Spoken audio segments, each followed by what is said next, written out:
Une vaste opération policière pour viser un réseau de trafic de stupéfiants a été menée cet avant-midi à Rouyn-Noranda.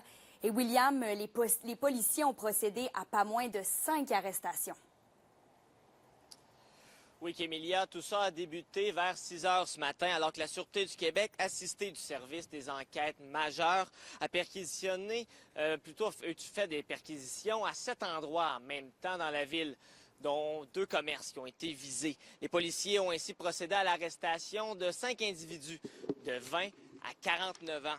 Plus de 1000 comprimés de méthamphétamine, 450 grammes de champignons magiques et près de 3 kilos de cannabis illicite ont également été saisis. La grande opération visait à démanteler un réseau de trafic de stupéfiants qui était orchestré à partir de Rouyn-Noranda. Un centre de commandement a été installé en avant-midi juste derrière moi sur la rue Gamble, en plein centre-ville avant de quitter vers 11 heures. Voici la sergente porte-parole de la Sûreté du Québec, Nancy Fournier, que j'ai rencontrée un peu plus tôt ce matin.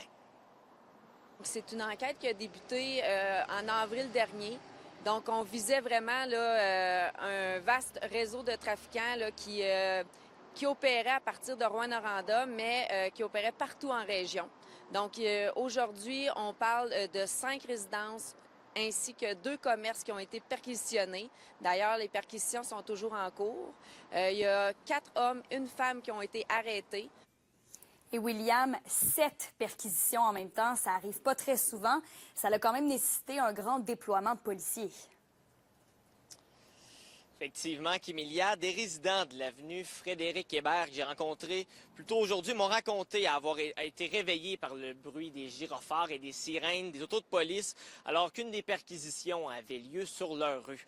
Mais ce n'était pas la première opération policière dans ce dossier. D'autres arrestations et perquisitions ont été faites depuis avril, puis tout ça visé vers le même groupe criminel.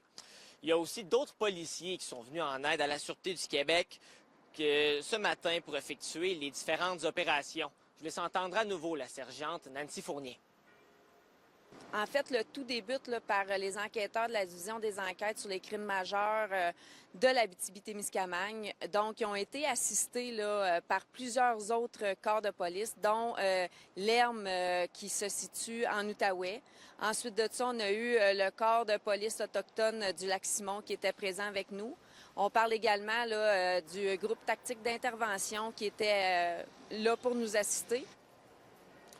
Et en terminant, Kémilia, la Sûreté du Québec a indiqué en fin d'après-midi que les 5 suspects vont tous être libérés pour la suite des procédures. Merci, William.